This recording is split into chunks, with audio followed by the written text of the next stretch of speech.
I think it works. Hello, everyone.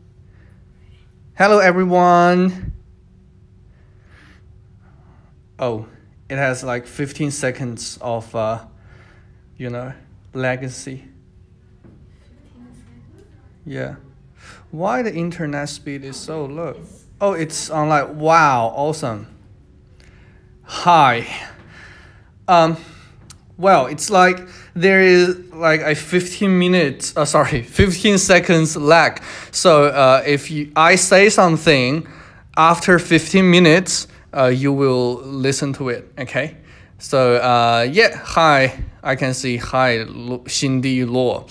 All right, so today, in our live streaming, we are very welcome to welcome our, the PLG facilitators to join.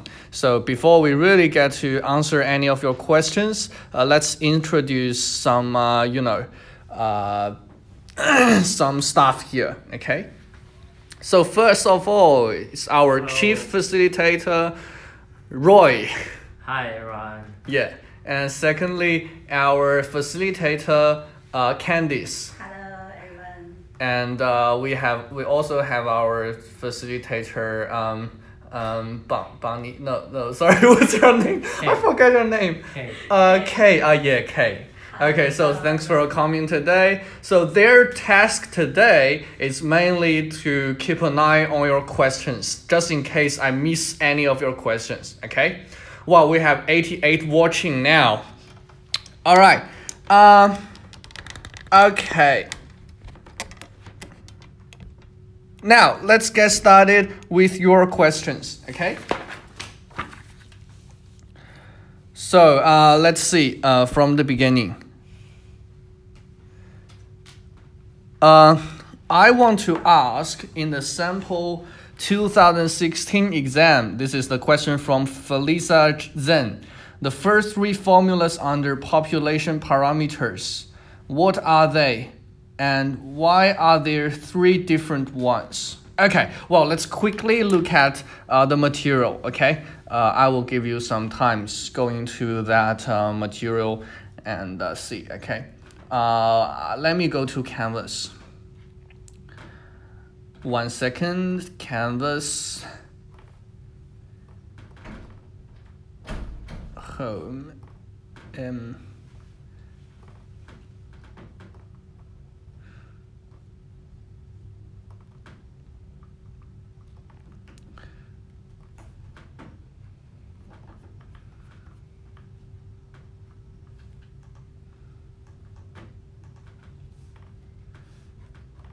Well, before we move on to any of your questions, let me briefly introduce what we are going to do today, okay? So first, we are actually going to answer any of your questions if you have any, okay? So answer your questions. So if there is no more questions, what I am planning to do is just to have some revision on your, on your probably any specific area of study, or you want me to explain something again and I will do it again. So probably we have answer questions and revision on your specific area of difficulties. Now let's go and see the population parameters. All right. Well, so to answer Felisa Zhang's question, the first three population parameters are all about the population mean. But the only difference is that the first one, well, let's just look at this part, okay? She is mentioning those three different population parameters. So the first one is actually if you are given different sets of data and you are going to calculate the mean using add up all the observations and divided by the population size. And this works the same as the variance. But in terms of this part, you will be given a probability distribution data as a population. So the average will be calculated by you know, each specific observation under any condition times the probability of this condition, and this works the same as the variance. And the third one is actually the mean and variance for a continuous probability distribution. And this is what we call the integral something. Like if you learn this in your bachelor, then you'll find it understandable. But don't worry, all this kind of formula are probably not examinable, especially the third one. Okay, so don't worry too much about that. So basically, if you want to calculate the mean of a exponential distribution, you will use this one because it is a continuous probability distribution.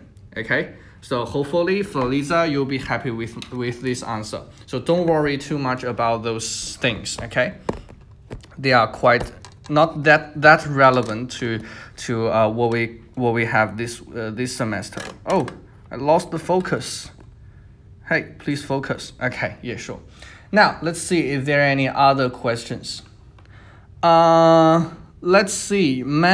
Agnes is asking, hi Tony, I want to ask about the normal approximation binomial probability. Can you explain again that when x should plus 0.5 and when it minus 0.5? And someone saying, oh, it's a video on it, but don't worry, I will explain this again. So in terms of normal approximation of binomial probability, what we really know is that, let's see from the diagram of a binomial distribution. Okay, so a binomial distribution, I mean, the PMF of a binomial distribution will look like this, right? It's pretty much like a bell shape, but it's actually a discrete random variable. Discrete random variable. However, what we can do is when it increases the number of observation or the increased number of trials, for example, we have x follows a binomial distribution NP.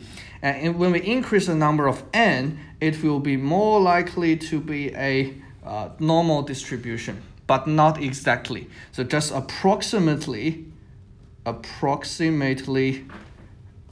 normal.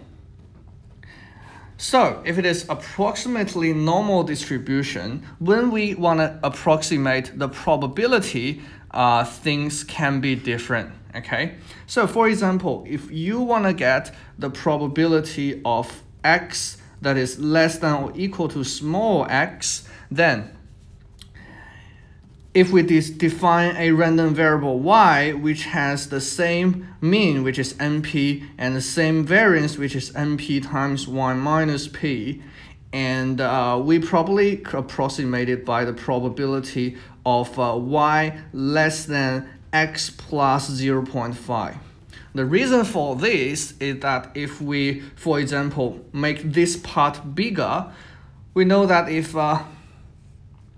this value is x, okay? So if you want to find the probability of x less than or equal to x, we actually want to add up all the areas including x, right, together, and then we will get the probability.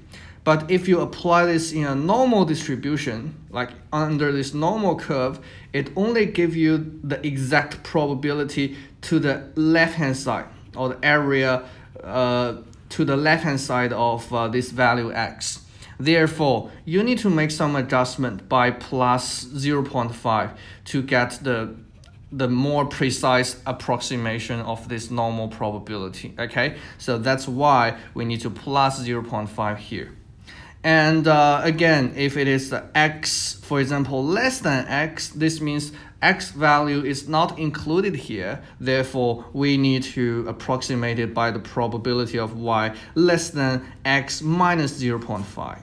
So this works the same as the greater than 1. So for example, if x greater or equal to x, this will be approximated by the probability of y greater than x minus 0.5. And lastly, if it is probability of x greater than x, then it can be approximated by y greater than x plus 0.5. So trick to memorize this is that you can actually see if X is included in the original probability, then this range must include X as well. So if you are confused about plus 0.5 or minus 0.5, one trick that you can help you make the decision is to see whether or not this interval includes X. So it includes X, you must also include X in this interval, okay? This works the same as the greater than ones, okay? All right, hopefully this will solve your problem. Now let's look at the question from Study King. Study King is saying, hi Tony, there are a number of questions in the sample paper regarding topics that are not yet to be covered in week 1 to 7. Wilcoxon, ransom test, and ANOVA. Are these topics covered in our lectures, or is something I missed in the lecture slides? Wow, I see. So those Wilcoxon ransom test and ANOVA are the ones that we haven't learned. We will learn it in the second part of this semester. So don't worry, you will not be tested anything on that, I believe. And I think when using the sample exam paper, you are posted on your canvas. Sorry, yes, posted on the canvas. I think I can give you some instructions on which questions you can do, and which questions you do not need to do. Okay, so in terms of that mid-semester sample question, let's remove some questions, okay? So do not do multiple choice question from question 5 to 11. So those are the topics that we haven't covered yet. And do not consider anything about the problem set 3, okay? The problem set 3 should also be excluded. So those are the topics we haven't learned for the mid-semester exam. So don't worry about those questions. And all rest of the questions are sort of related to what we learned in the first part of the semester. Are you happy with this answer? Yeah? Great. Okay. Now let's see. Oh my God, so many questions. Agnes, don't exclude mechanism problem set 3. Oh, Felisa Zhang, thank you very much. How to review QBUS? Well, Yu Zhou is asking how to review QBUS. If you're asking this question, I think the best way of reviewing QBUS is by practicing, practice the past exam papers or just the sample questions. Just get to know some of how the question look like, and I believe you will have plenty of time doing this. And Cindy Law is asking book question. Okay, could you please send me this book question in any way, or for example, you can post it on ED. Okay, so you should probably post it under my post. So what I mean this is that if you wanna upload any pictures, let's go to the ED discussion, and we have, where is it? Okay, additional online consultation. So you can post any comments on this online consultation thread, and by posting any picture, so you can insert image here. Wow, we have so many questions here. Okay, well, don't worry about that. Let's see more questions from you. Okay, Regina Zhang is saying that in 2016 sample question 3, A2, it mentioned you need to use continuity correction. Can you explain a bit more about this, please? Okay, so in terms of the question from Regina Zhang, let's see, let's look at the question, okay? Where is it? Sample exam papers.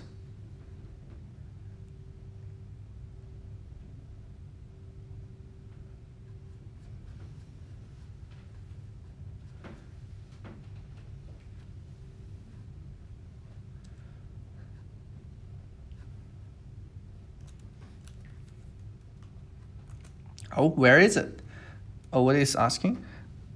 sample question 3A2. It mentioned we need to use continuity correction. Can you explain a bit more? Okay, well, in terms of the question by Regina Zhang, it's actually mentioned in another video we've uploaded, which is what I mentioned here actually. The continuity correction is just the correction on +0.5 or -0.5, and I will now give you a link to that video for you to learn. Okay, so let me see, where is the video?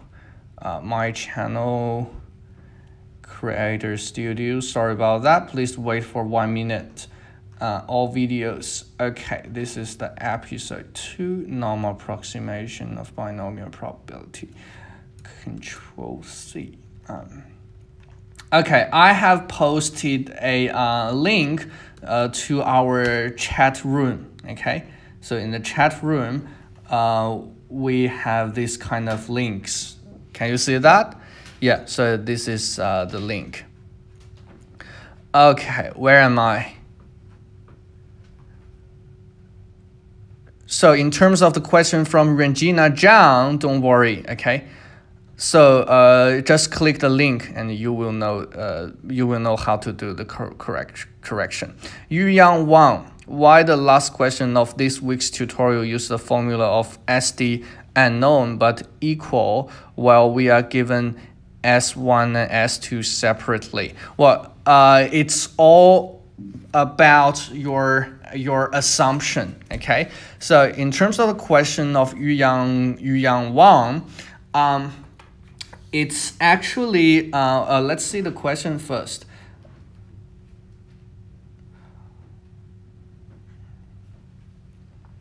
Modules, tutorial questions.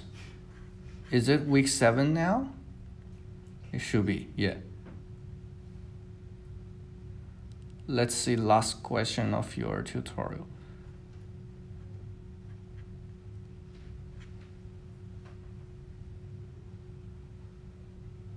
Oh, the internet speed is so slow. Well, but what I can explain to you is that even though S1 and S2 are given, for example, one of them is 100, the other is 109. Even though they are given, you need to note that those two numbers are not sigma 1 or sigma 2, okay? They are not population parameters.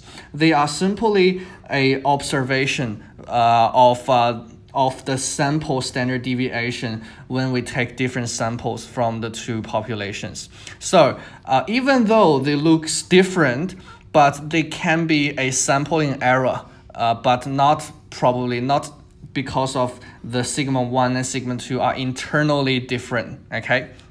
So even if you are taking a sample from one population, for example, I have a population of 4 numbers, 1, 2, 3, and 4, okay? So if you take 2 different samples, one is 1 and 3, of sample size 2, the other is 1 and 4, you will have different sample standard deviations, but definitely the population variance is unique, right? It's just the same, all right? Okay, so that's why even though they are different, but we can still assume the population variances are the same.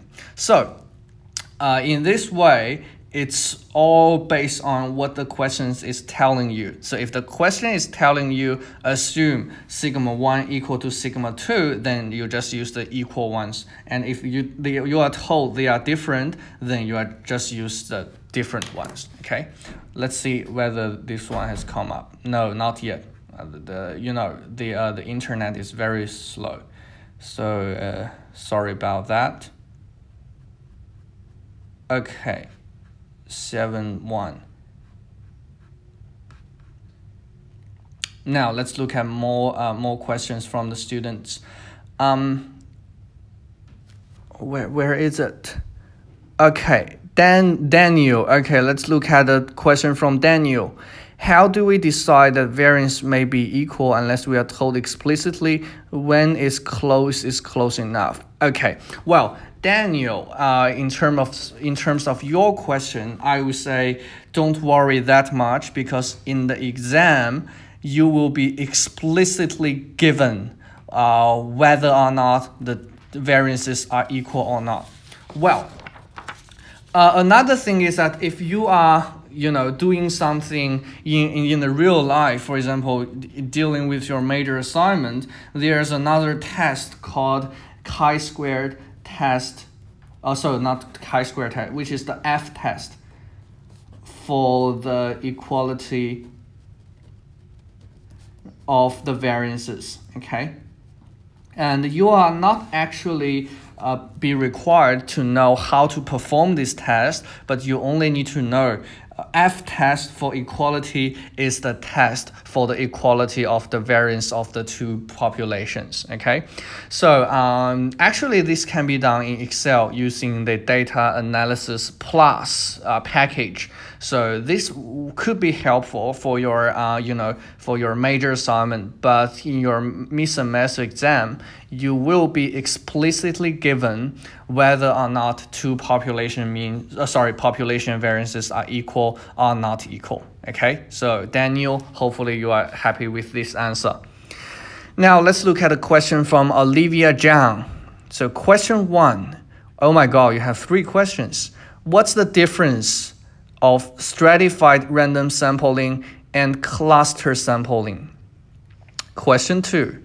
When everyone appears once, will the mode be all or none? Wow, that's a good question. Question 3. Will skewness be examined in the midterm test? Alright, well, in terms of stratified random sampling and cluster sampling, I believe you can easily get the definitions from Wikipedia, but what I want to talk more about it is that in terms of stratified and cluster, one thing different from them is that hi PLG team, could you please check whether cluster sampling is the same as systematic sampling? Okay. So I'll first explain stratified, and then let's look at the result from how the PLG's team is working. Okay, so the stratified sampling, let's take an example. For example, if I want to find the the population average mark of QBUS5001 students, okay, QBUS5001 students. So there are many types of, many ways of sampling. One of them is to do random sampling. So random sampling is just take for example, 50 students together, and then we just randomly take 50 and calculate the average and then estimate it. So this is random sampling. And in terms of stratified, so stratified sampling is actually we need to divide those students into different groups, okay? And these groups are divided, and we need to believe that there are significant difference between the performance in the different groups. For example, if we know that we can divide all the QBUS5000 students into for example, two sections. One is non-Chinese and the other is Chinese students, okay? So for example, we've got 200 non-Chinese students and 600 Chinese students, okay? So based on this proportion, we will, if we want to take a random sample of 50 students, we need to take the samples based on the proportion of each group. So the proportion is 1 to 3, therefore we have, oh my god, 4 in total. Well, what about we want to take a sample size of 60, okay? So if it is 60, then it should be 15 each. Therefore, I need to take a sample of 15 students from non-Chinese and 45 students from Chinese students in order to take my sample, okay? So this is what we call the stratified sampling. Okay, now what is cluster sampling? Well, probably cluster sampling is again, is it systematic? It's not Systematic. Well, let's see from the Investopedia. It says cluster sampling is considered less precise than other methods of sampling. However, it may save cost. Definitely, it's a two-step sampling procedure. It may be used when completing a list of entire population is difficult. For example, it could be difficult to construct the entire population of the customers of a grocery store to interview. However, a person could create a random subset of stores, which is the first step in the process. The second step is to interview a random sample of the customers of those stores. This is a sample manual process that can save time and money. Okay, wow, great. So in terms of cluster sampling is when you cannot reach all, when you cannot reach all units from the population. So for example, some of the students are not reachable. So what we're going to do is, for example, we consider the students in stream 1, okay? We consider students in stream 1.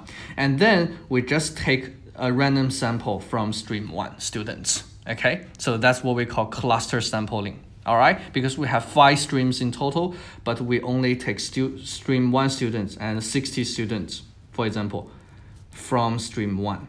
So one more thing I want to mention to really help you, understand this kind of sampling strategy is another called what is systematic sampling. Okay, systematic sampling.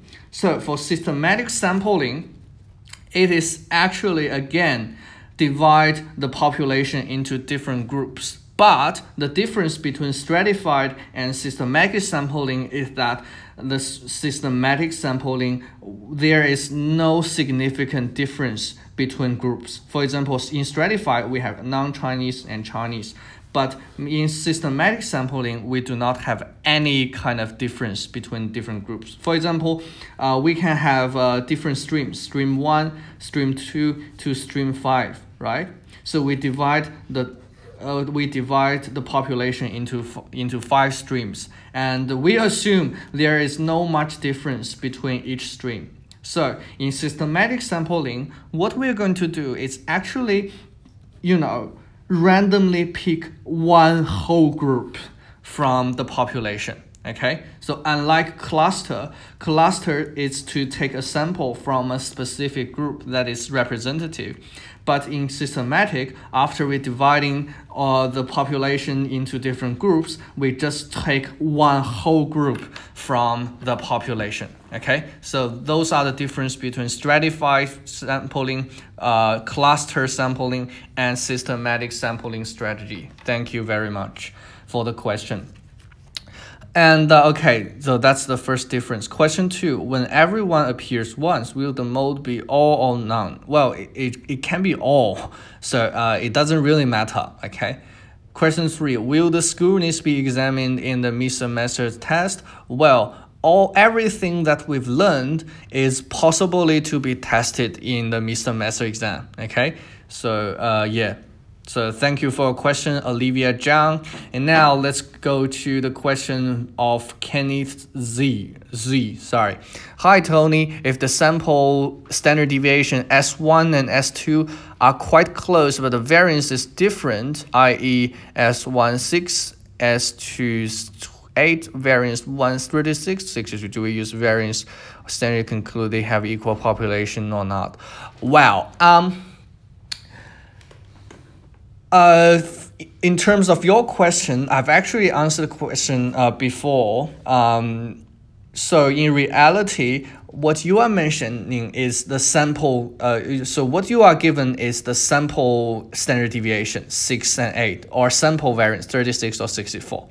So whether or not they are really equal to each other or not equal to each other is based on the result of your F test for the equality of the variance. Okay, so maybe in your major assignment you will perform this test, and you can still read the result of the test based on the p-value. Okay, but if it is in exam, you will be explicitly given whether or not two population variants are equal or not equal. Okay, so don't worry too much about that. So Carrie Kerr, may I ask, does the three problem sets include 1. Probability and probability distribution, 2. Portfolio diversification, 3. Confidential hypothesis testing? Well, what I can say is that all materials that you've learned before Mr. Maslyuk exam, namely week 1 to 7, is possibly to be examined in your Mr. Maslyuk exam. Okay, and Carrie Kerr, oh my God, well. Yeah, I can understand English, so you don't need to ask it again in Chinese. Now let's look at a question from Kai Hu. It says, hi Tony, will hypothesis for variance be tested in Mr. Maslyuk exam? I think, well, what you are required to know is to read the result of the test of the equality of variances. For example, in this F test, at least you need to know the null hypothesis is the two population variances are equal, right? And alternative hypothesis is they are unequal. And you should also know the decision rule. So the decision rule is basically from p-value. So if the p-value is greater than alpha, then we do not reject, right? We do not reject null hypothesis. And if p-value is less than alpha, we reject the null hypothesis. So that's probably all you need to grasp about this F test for the equality of the variances. Okay, Bin He, let's look at the question. Oh my God, so many questions. Bin He is asking, hi, when we are doing hypothesis testing, if the population is not normally distributed, do we need to say according to central limit theorem, the sampling distribution can be approximated as normal distribution? That's a fantastic question asked. Well, basically, as I mentioned before, when we are doing hypothesis testing, we need to determine a specific test statistic. So if we wanna use central limit theorem, we need to look at several things. Firstly, the question should not say in any kind of distribution assumptions about the population. So the population is any distribution, right? Any distribution.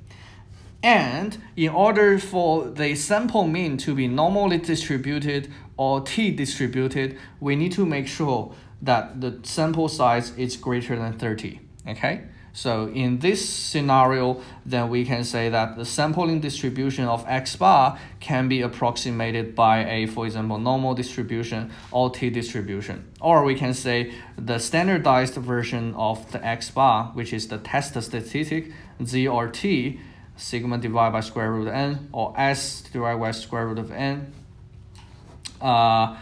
follows a normal or t distribution. Okay, so that's about the about the central limit theorem. Okay, man Agnes is asking, I found our t table also have f value. So do we should we understand the f value? Well, yeah. Okay, if you are given an f value, then probably what you need to do is, again, I don't think you need to really know f value, because f is more likely to be used in our ANOVA, which is learned in week 8. But just in case you will have a question in your exam saying f value, so please note how can you apply the how to put it, apply this f test for the equality of the variances in their decision rule. So basically, if your observed f is greater than the critical value, then we know that you need to reject the null hypothesis. Okay, so this f critical value should always be the right-tailed ones. So I'll just use a new piece of paper. So we know that the f value is something, the f distribution is something like this. Okay, so f distribution So in constructing a f-test, what we actually doing is that we are using sigma 1 square divided by sigma 2 square, if I'm not wrong. So probably yes, okay? Or divided by n1 minus 1 or n2 minus 1. I can't remember exactly, but it doesn't matter. So by testing whether or not sigma 1 equal to sigma 2, we are actually doing this kind of comparison. So in our high school, we have learned how to compare two numbers, right? So one, for example, if we want to know whether 1.5 is greater than 1, if I don't know, okay, then what we need to do, the first is we can use 1.5 minus 1. And then if the result is positive, we know that 1.5 greater than 1. And if the result is negative, then we know that 1.5 is less than 1. So this is the first one, comparison by difference. And another way of comparison is the comparison by quotient, so which is 1.5 divided by 1. So if it is greater than 1, we know that 1.5 is greater than 1. If it is less than 1, we know that 1.5 is less than 1. Okay, so we just those are the two ways of making comparisons. So in the variances, we'd better use this kind of proportion to compare whether sigma 1 square is greater than sigma 2 square or sigma 1 square is less than sigma 2 square. Therefore, the f-test statistic will be constructed by the S1 square and S2 square. Those are the sample standard deviation that we can directly observe from the sample, right? Therefore, in terms of this f-test, actually we just want to see whether it is significantly greater than 1 or significantly less than 1, okay? Therefore, for f-test, there are two critical values on the same side. One is, for example, this is the first critical value. To the right hand side, this is, for example, 0.025 probability, and here to the left hand side also 0.025 probability. This is F1, for example, this is F2.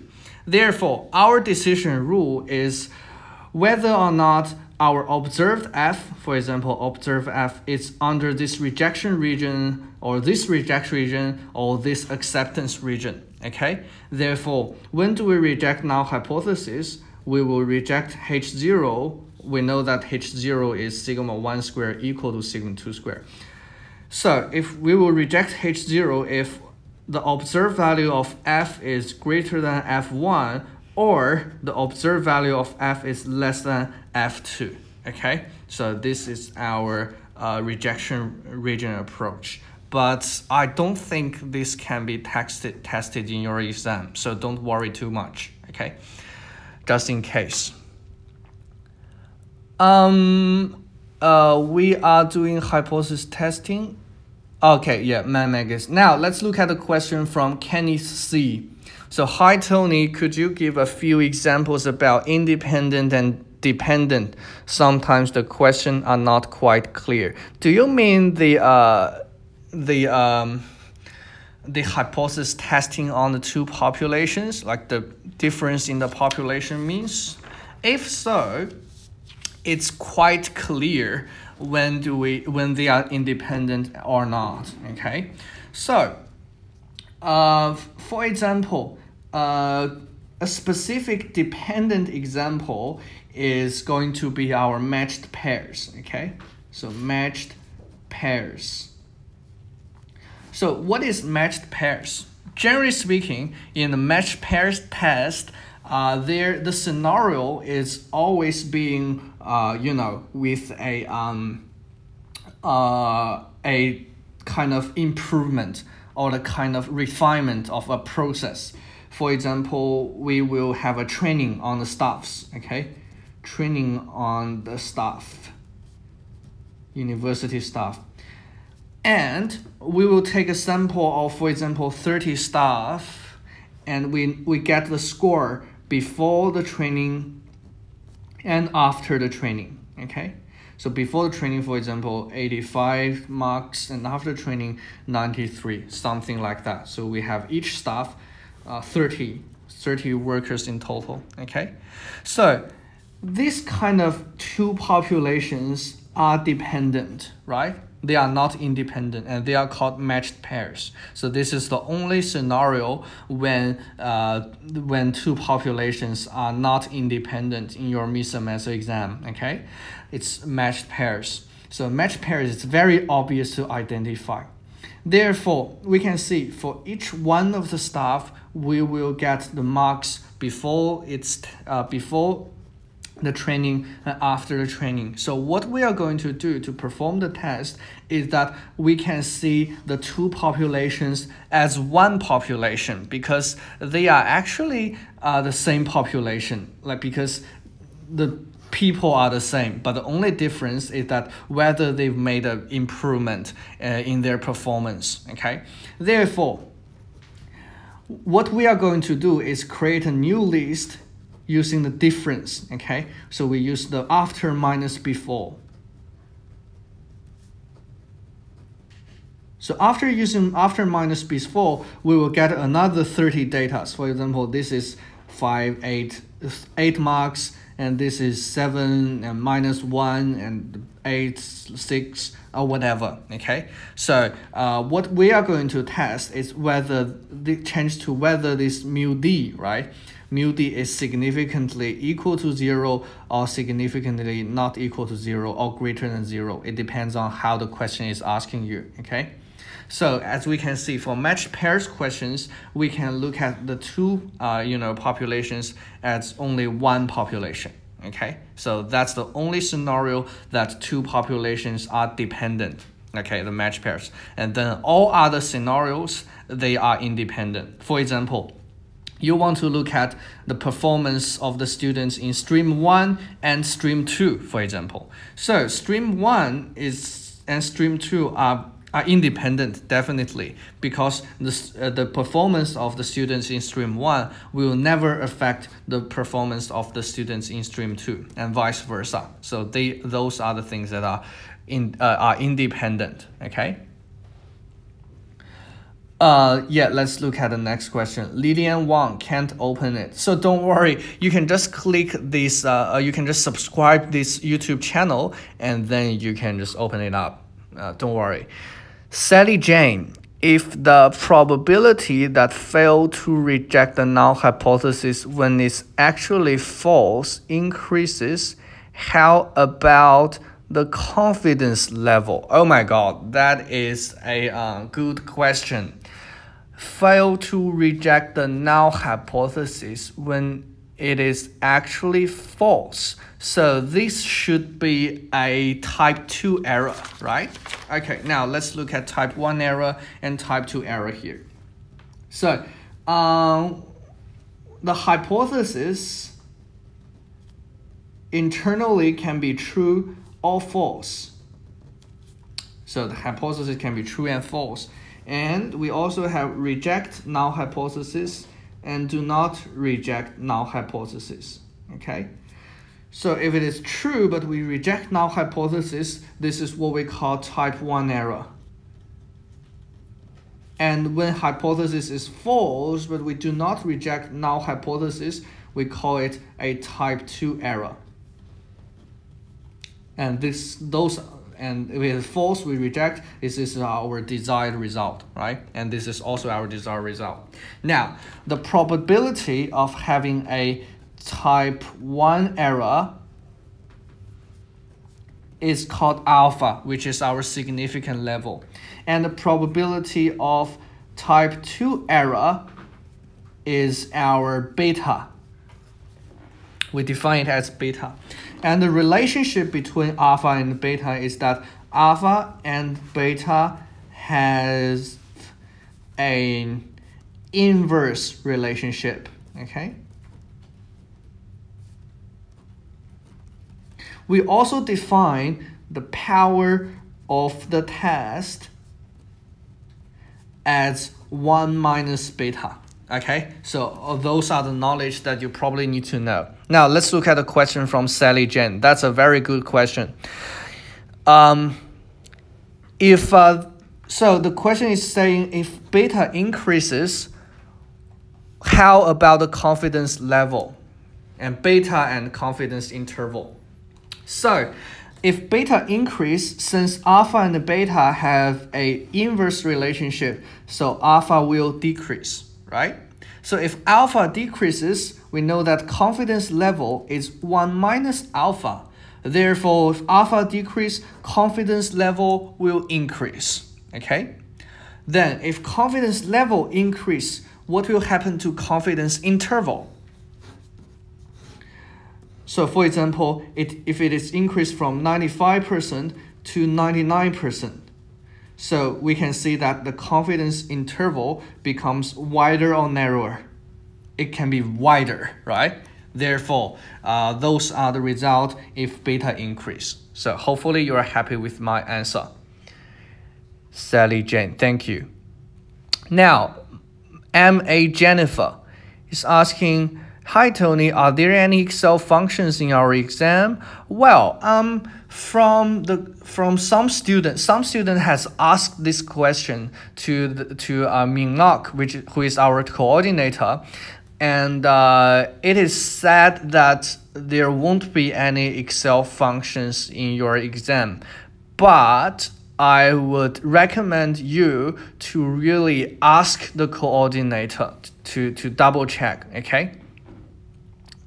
Now, let's look at the question from Clary Young. Hi, Tony. In the solution of confidence interval problem 2b, it draws a conclusion that the mean lies between the interval. I'm so confused about that. So, well, actually, it can't be wrong, but this means it doesn't really matter whether you say the mean lies between or the interval includes the true value of the population mean, because as you can see from some materials uploaded on ED by our lecturer Stephen, it is Stephen or Andrew. Well, I can't remember who uploaded that. And they are saying that all those kind of conclusions are actually a lie, right? So, but from the scope of this unit of study, I think both of these kind of statements should be acceptable. But you'd better say, the confidence interval includes the true value of the population mean, okay? Now, let's look at a question from Yuhan Huang. Yuhan Huang is asking, hi Tony, just wondering, do we need to focus on the end of lecture exercises or the sample papers in the last 2 days before the exam? Well, it's totally up to you, okay? I think they are pretty much similar materials for you to exercise. So if you have time, you can just do both, okay? So moreover, do we need to identify every single symbol we're going to use in our answer at the beginning of my answer? Because it's time consuming and I'm afraid of losing marks if I don't do that. Well, for some key unknowns, you'd better define those. For example, the random variable.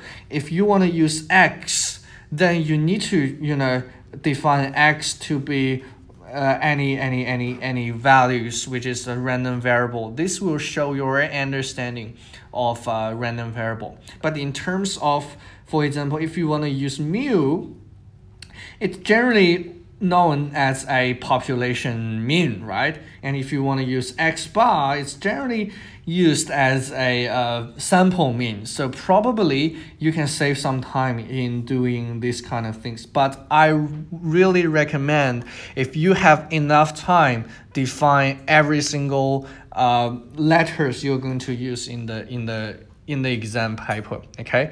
Because probably markers have different tolerance of what you are covered in your answer, right? So yeah, so just in case you lose any marks, define everything. Hujo is saying, what formula should be included in the cheating sheet? Wow, well, it's up to you, okay? You need to prepare your own cheating sheets by yourself, and I shouldn't give you any hints on the preparation of that. Kelly Wang is saying could not see the screen clearly. What about now? What about now? Is it clear? Okay, probably sometimes there is some internet fluctuations which is unavoidable. So this will cause some unclear, like loss of focus or whatever. So don't worry. Carrie Kerr, what will the 3 problem sets probably be in this year's exam according to your experience?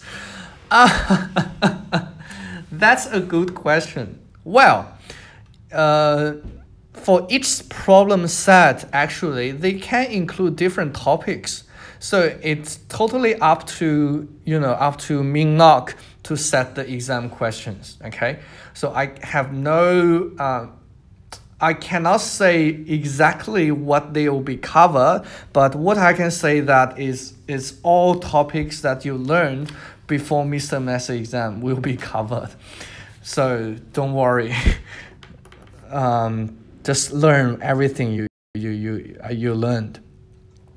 So the question, now let's look at a question from Huang Yu Ren. Hi Tony, please kindly explain the solutions for problem set 1, question 1BC. Answer is 425000. Where is it? This is from sample paper. Thank you. Okay, let me go to the sample paper first. Okay, give me 1 minute.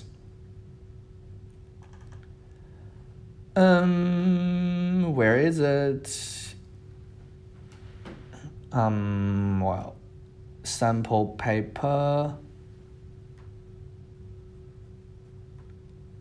Question 2B3, I think.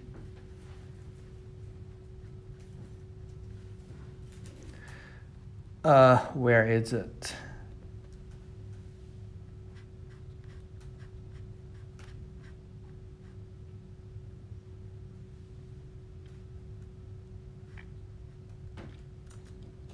What's your question again? Let me see your question.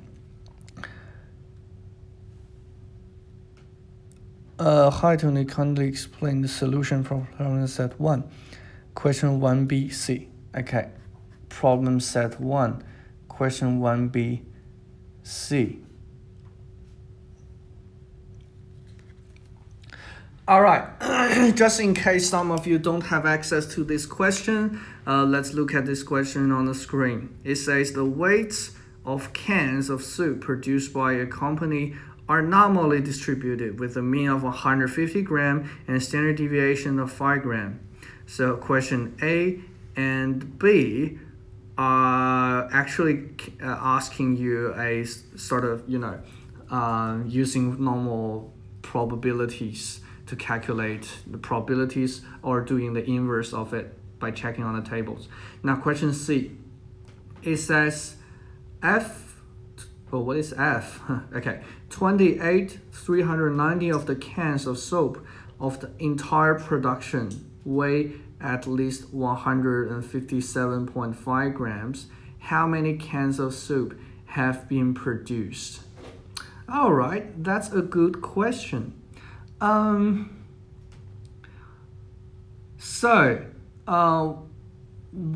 can has a distribution, have a mean of 150 and a standard deviation of 5 grams.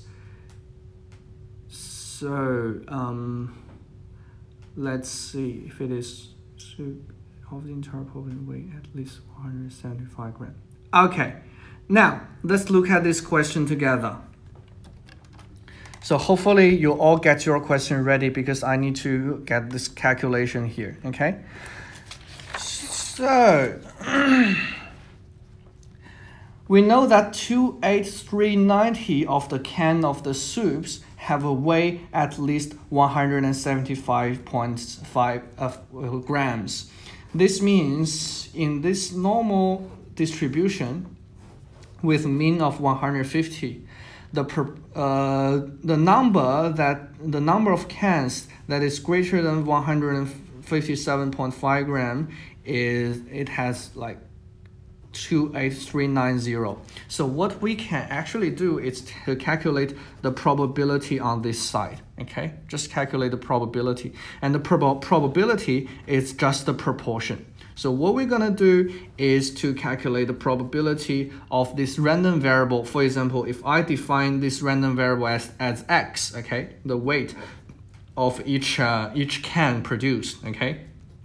So the probability of x greater than 157.5 gram will be x minus, you know, I want to do the standard deviation 5 gram greater than 157.5 minus 150 divided by 5.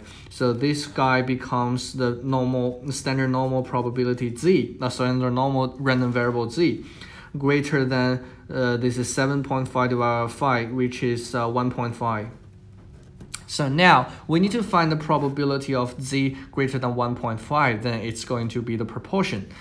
Now let's go to the table and see what's the probability of z greater than 1.5. So z greater than 1.5 is actually equivalent to the probability of z less than minus 1.5, isn't it? So let's just go to the table and find minus 1.5. And let's go. Oh, z table. Is this z table? No. This is F table, T table. So many tables. Okay, let's find out minus 1.5. So minus 1.5 is here. It's roughly equal to 0.0668, isn't it? Okay, so 0.0, this is 0.0668. This means the proportion of the cans that weighs greater than 157.5 is 0.0668. And the number of them is 28390. Therefore, simply by dividing 28390 by 0.0668, we can get the total number of cans that we produced. So let's do it quickly together.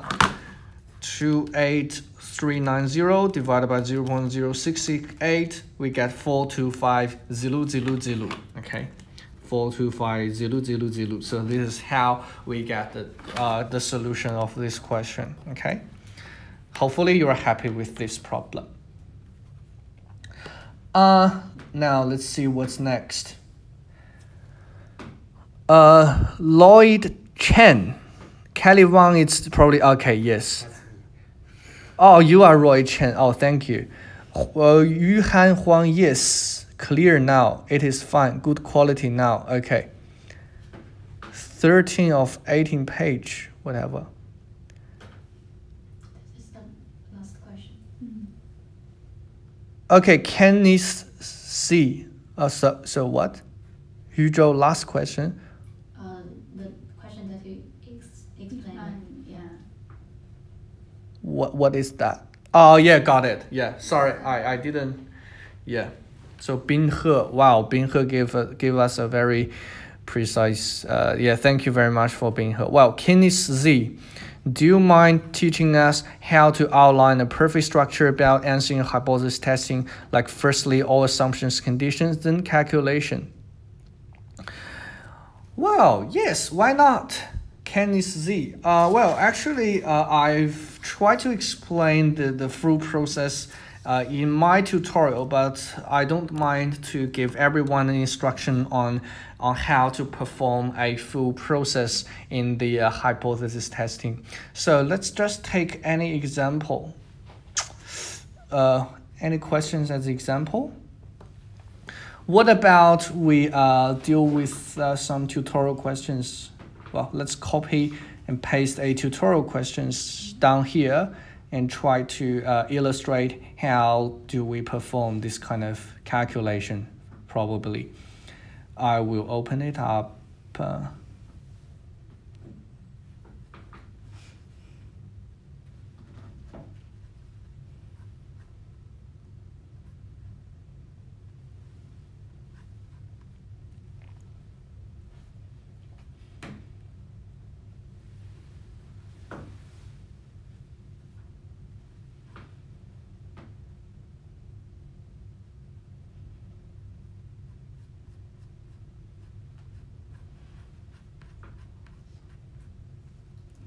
What about we look at question 2 for last week's tutorial? Is that okay? So how can I share this file to all of you? Can I put any image here? Oh, probably not. Well, what should we do? I do want to show you a question, but yeah. How can I do that? Well, hopefully you've all got question 2 with you from last week's tutorial. It is saying that automobile insurance companies take many factors into consideration when setting premiums, including age, martial status, and kilometers driven per year. In order to determine the effect of gender, 100 male and female drivers selected at random and survey. Therefore, we actually know that 100 male and female are the sample sizes on male population and female population. They were asked how many kilometers he or she drove in the past year. The sample statistics are given as x1 bar 10.23, x2 bar s1, s2. Test at 5% level of significance whether or not the male and female drivers differ in the numbers of kilometers driven per year. So this is an estimation, a hypothesis testing on mu1 minus mu2 with independent populations. So we assume that the number of kilometers are normally distributed and the population variances are equal. So we just assume that, don't need to worry too much. All right, I will copy the key informations of this question and show you how can you get like a full mark process in your exam, okay? So basically, we know that N1 is 100, N2 is 100, and we know x1 bar is 10.23, x2 bar is 9.66, S1 is 2.87, S2 is 2.90. So those are the informations that we know about the question, okay? So, in performing this kind of hypothesis testing, what we need to do probably first is to define any kind of letters you need to use in this question. For example, you can let mu1, mu2 to be the average kilometers traveled by male and female respectively. Okay, so mu1, mu2 to be the average kilometers traveled male, female respectively. And yes, so those are the only things that you need to define in your hypothesis, right? So therefore now we are going to test H0, which is mu1 minus mu2 equal to 0, because we want to test whether mu1 equal to 0, and against alternative hypothesis, which is mu1 minus mu2 not equal to 0. Okay, so this is the first part test. And then we know that the first step of doing hypothesis testing is to assume null hypothesis is correct, right? So we need to first put under null hypothesis, which means null hypothesis is correct. The test statistic is given by, we need to state the test statistic is given by, we know that this should be a t-test or z-test. Exactly, it should be a t-test, right? Okay, so t must equal to, well, let's just x1 bar, well, seemingly we need x1 bar minus x2 bar minus 0 divided by the square root of sp squared n1 over n1 plus 1 over n2. Well, to be more, precise, you can just also define x1 bar, x2 bar be the sample mean, right? Be the sample mean of the kilometers traveled by female and male respectively, something like that, if you want to define it. And we know that this bad boy follows a t-distribution, right? With a degree of freedom of n1 plus n2 minus 1. And here, since you are using many new words, you can also define it here. For example, where, you can use where. Where sp squared, we know that it is given by n1 minus 1 times s1 squared plus n2 minus 1 times s2 squared divided by n1 plus n2 minus 2. Oh, sorry, yeah, minus 2. And we know n1 equal to 100, n2 equal 100. Okay, so all those things are the test statistics. And after test statistic, you can just state the decision rule. Okay, so the decision rule is at 5% level of significance, H0 is rejected if what? We need to know that the observed value, TOBS, the observed value of the test statistic, and since this is a two-tailed test, this guy must be greater than the t critical value. And the critical value should be 0.025 because we are going to test at 5% level significance. And the degree of freedom should be 100 plus 100 minus 2, which is 198. Okay, so this is the decision rule. And you can calculate the value of this t here. And it should be 1.97 something based from your table. Okay, all right, so if it is 1.97, then what we're going to do is to really plug in all the x1 bar and x2 bar we observed by taking this sample. Okay, so now the observed value TOBS is really equal to x1 bar equal to 10.23 and minus x2 bar 9.66 divided by square root of oh my god, you need to get this sp squared. Well, we just calculate out this value. It should be, well, let's see. Let me do it quickly. Okay, x1 squared, you can do it with me. 2 square, it should be I'll calculate it in my mind.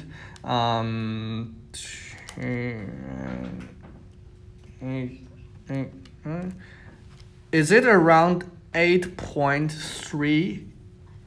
It should be around 8.32 or 33, whatever. Okay, so suppose I'm right, so you just plug in 8.32 here with 100 plus 1 over 100. This guy finally equal to well, let me do it quickly. What is the result? Let's see what is the result. So please do it with me. It should be 1.4, I think. Yes, I think I'm right. Okay, you know, my brain has an internal calculator, you know, built in it. So, and this guy is finally greater than 1.97. Therefore, H0 is rejected, right? It's rejected at 5% level of significance. And we conclude, and do we have enough evidence? Yeah, we have. We do not have enough evidence to say that what? To say what's the problem? 1.40 is less than 1.97.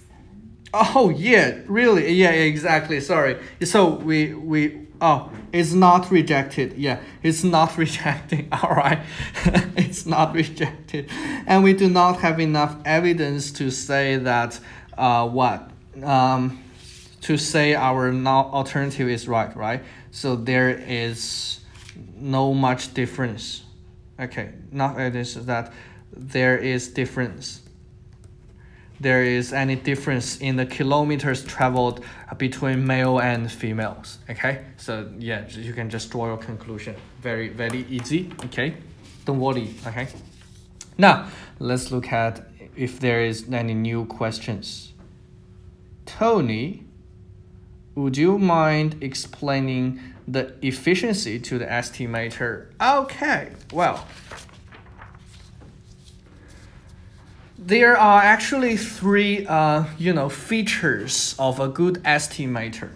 One is the biasness, right? So the bias, we require the estimator to be unbiased. So what is an unbiased estimator? Very easy. It requires the estimator, for example, any theta hat, the expected value of any theta hat just equal to the true value of the parameter. So we can see our, for example, our sample mean. So what is the mean of our sample mean? Population mean, right? And what is the mean of our sample proportion? P hat. It's the population proportion. So we can see that both of those estimators are unbiased estimators, right?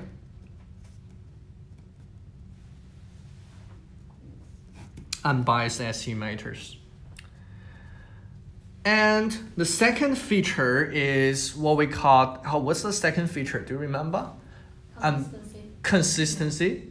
Yes? Okay.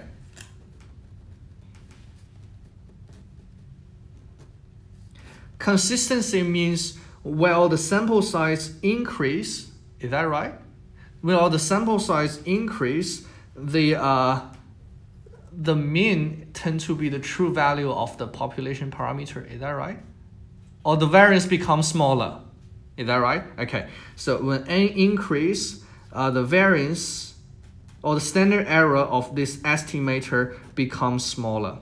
So for example, if we take a sample size of we know that x bar follows a normal distribution with mean mu and variance of sigma squared divided by n, right? This means, for example, if n is very, very small, then we expect x bar has a distribution like this, right? And the mean is mu. And if as n increases, we will expect x bar's variance has significantly decreased, right? So as an increase, the variance will decrease. So this is what we call consistency, probably. And the third one is efficiency. Well, efficiency is a relative comparison, okay? So this is relative. Well, what do we mean by relative? So if we have two estimators, for example, x bar can be an estimator of population mean.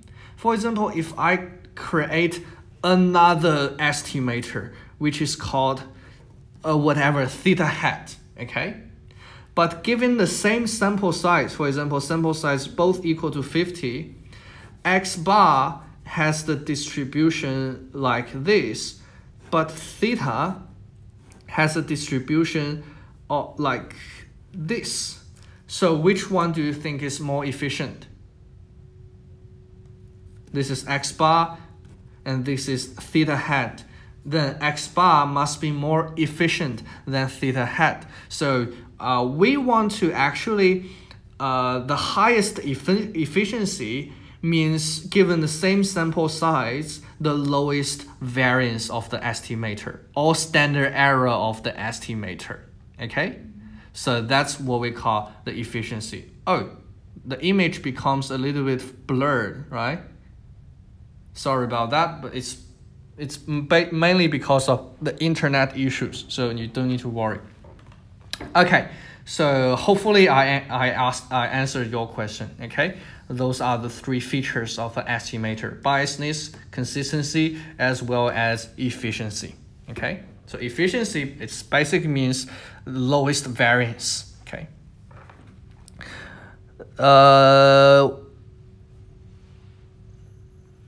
Chen Lin says that, can we watch this video later? Yes, you can. There is a recording of this video, so you don't need to worry if you you cannot, if you cannot watch it now, you can busy with your stuff.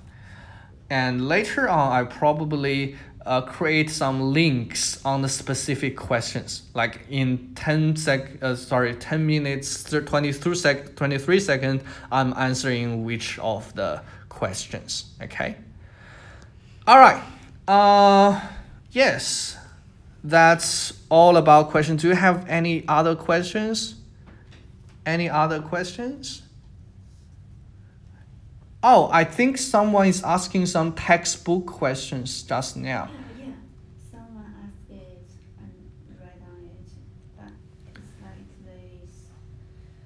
they have a picture here. Oh yeah, it seems like a match paired question, right? I'm not sure it's a match pair or not. I haven't read it. But it's 12.32 is the same one. Yeah. Oh, okay. Yeah, I think it's Okay. Well, let's just do this question together.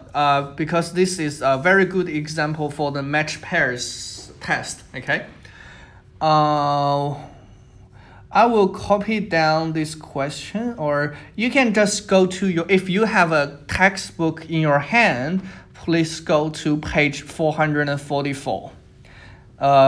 Look at the page 444 with the question 12.32. Okay. So this is actually a question about match pairs test. It is saying that in an effort to determine whether a new type of fertilizer is more effective than the typical currently in use, researchers took 12 two-arc plots of land scattered throughout the string. What is string? Whatever. Each plot was divided into two equal-sized subplots, one of which was treated with the current fertilizer and the other of which was treated with the new fertilizer.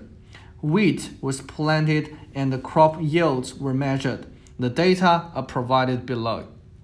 So basically, we have 12 plots, 1, 2, 3, 4, 5, 6, 7, 8, 9, 10, 11, and 12.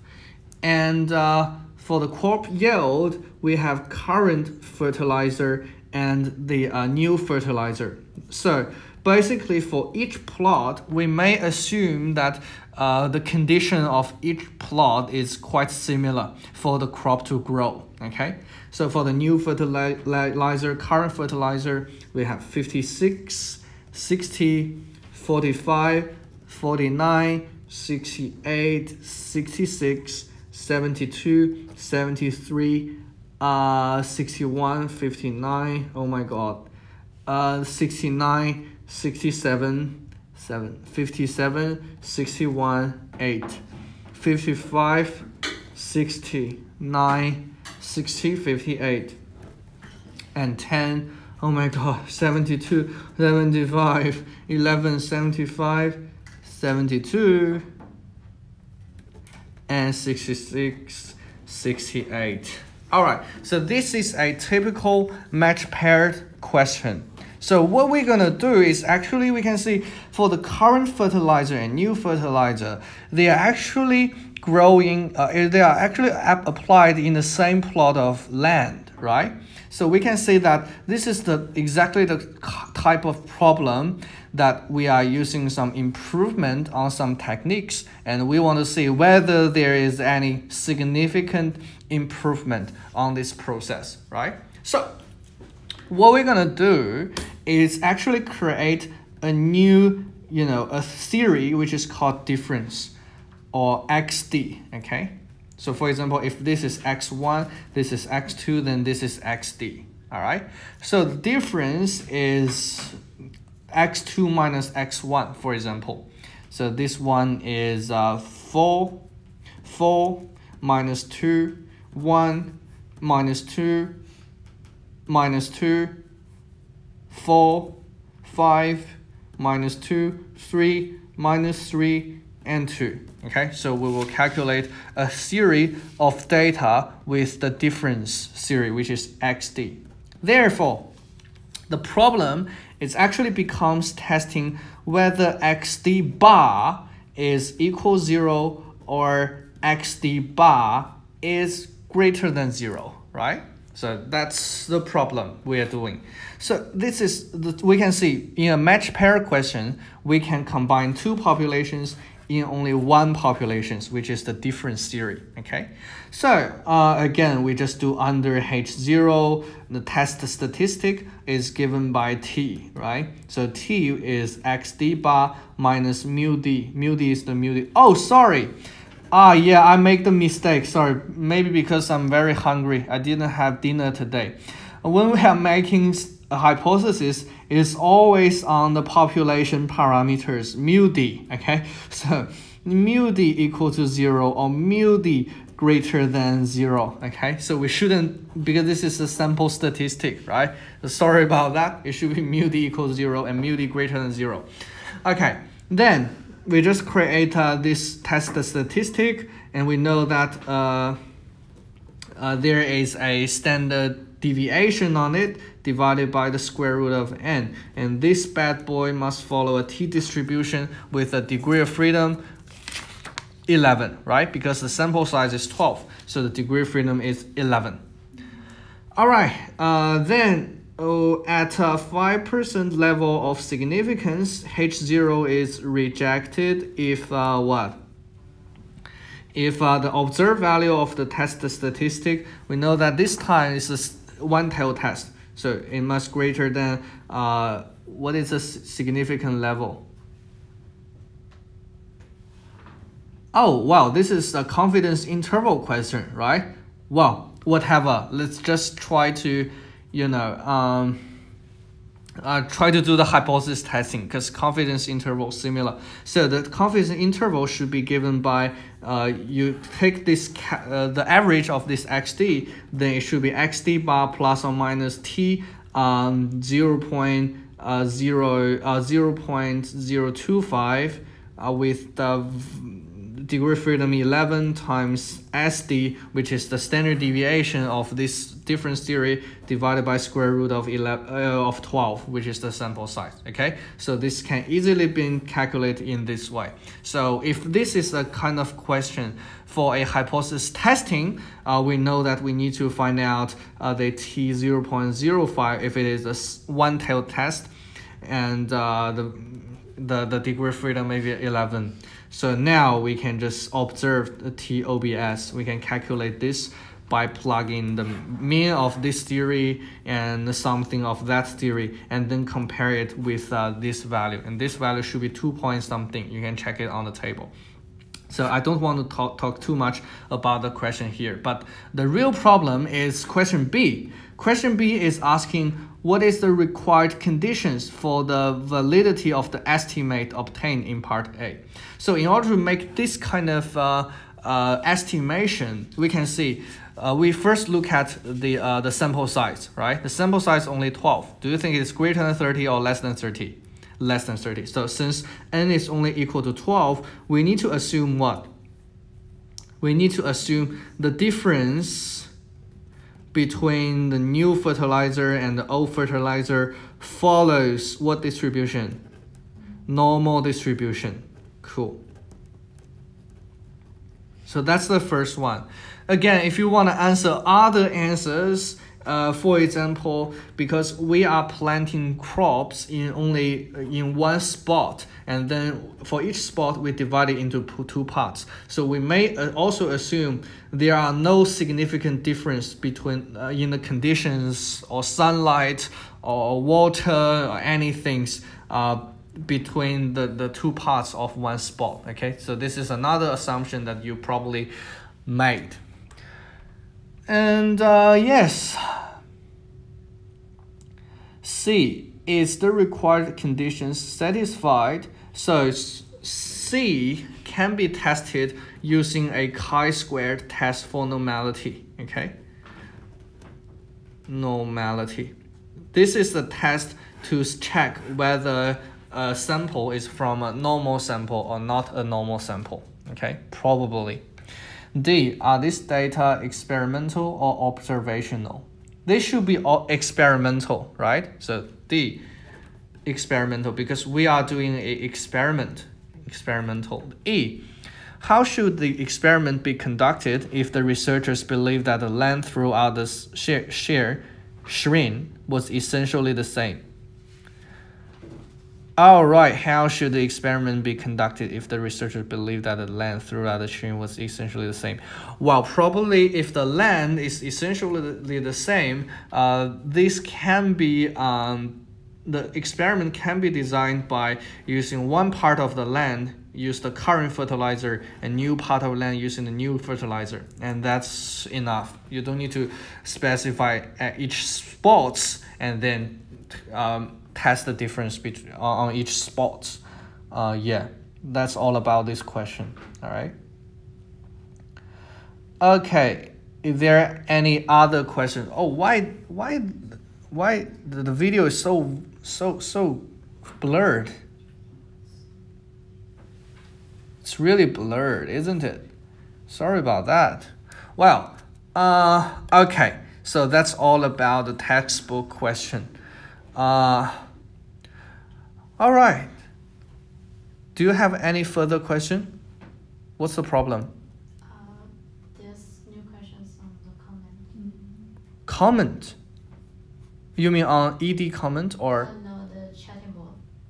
Chat? The top to chat, on the right hand. Top chat? Oh, I can't see it. I can't see the new. From Felisa Zhang. No, it is fine. The last thing I can see is no, it is fine. What? Yeah, let me have a check. Probably there is some issues with my computer. Oh, I haven't noticed so many new questions. What's wrong with my computer? I think my computer must have something wrong. Oh yeah, great. Oh yeah, I can see the new things. Well, thanks for your question, Felisa Zhang.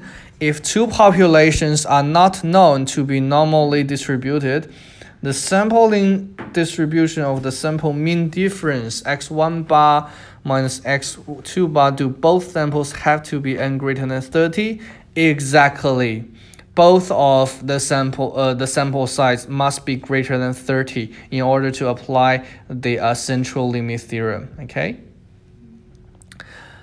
Yu Zhou, so x bar is more efficient than theta? Exactly. X bar is more efficient because it has smaller variances given the same sample size. Okay. Felisa Zhang, for it to be considered normally distributed. Yeah, exactly. Chen Lin, will we have ZTF tables in the exam paper? Yes, you will. Yu Yang Wang saying it's different in different editions. Sorry about that. Probably this is 6th edition. Okay, and many students are using 7th edition, but actually, hopefully you all got the idea of this question. Okay, so this question is basically the scenario is that we are testing the performance of new fertilizer and a current fertilizer. Okay, and then these numbers are the crops per production that we have using the different kinds of fertilizers. So yeah, those are the data. So basically what I want to show you via this example is that yeah, the difference, right? Okay, we need to create a difference in this kind of matched pairs questions. Okay, any other new questions, guys? Any other questions? If no more questions, what about we call it a day?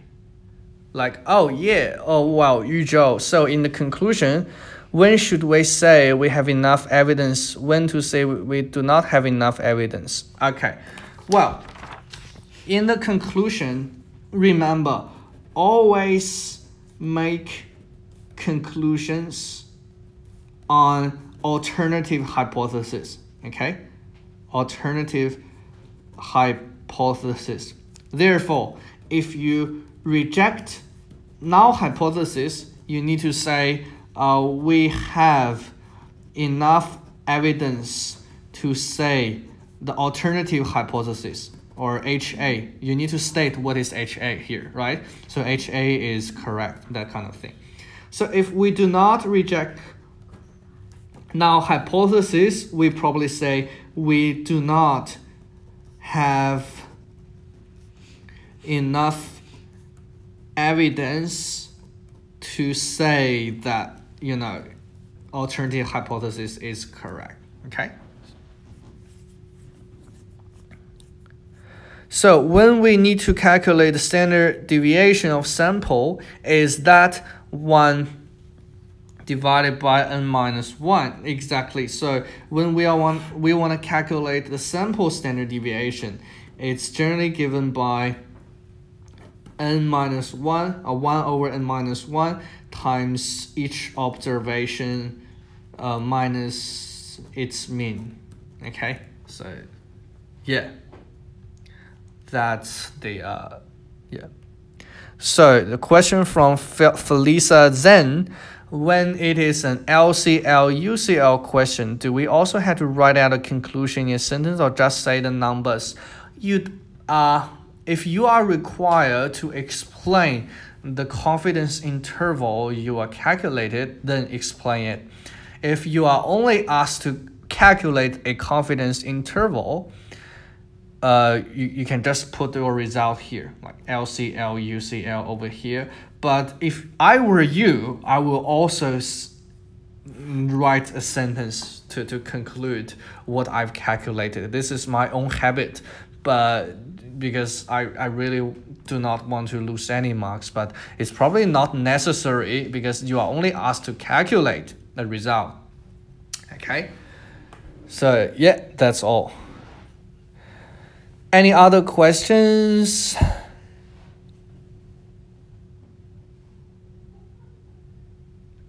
Would it be marked wrong if I use the test statistics to answer a hypothesis test question?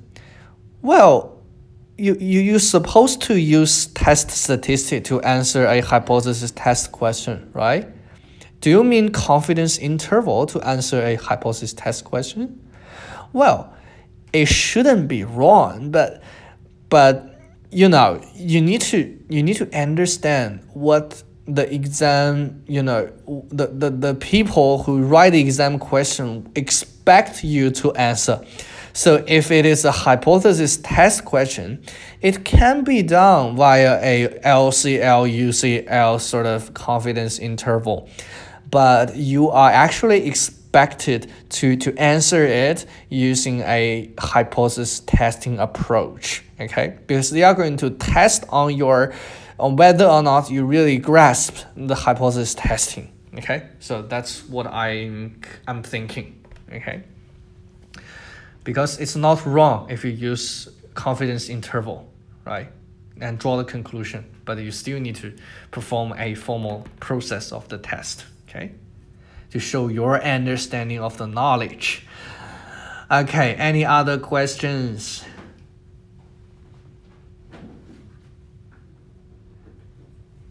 Really, no question? No questions?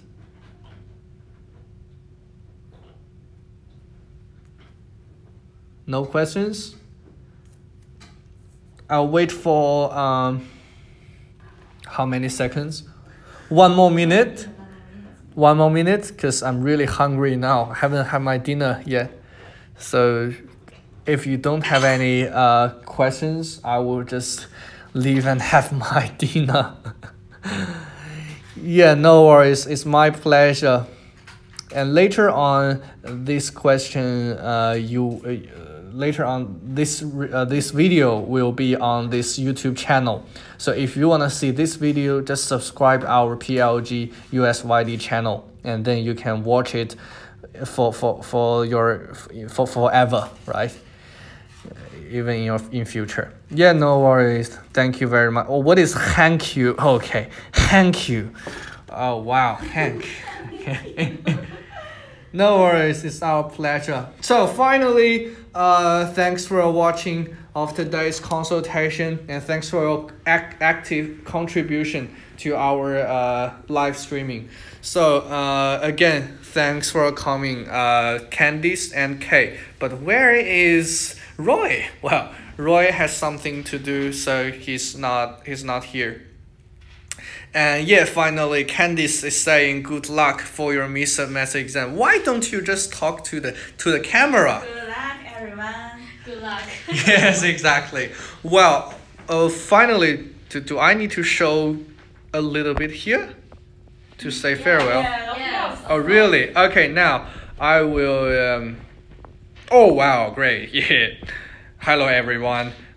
This is Tony speaking. And thanks for your participation of today's consultation. And hopefully you all get your desired result in your mid-semester exam. That's all for today's today's live streaming consultation. And hopefully I'll see you in the next tutorial with a happy face. Okay? Bye.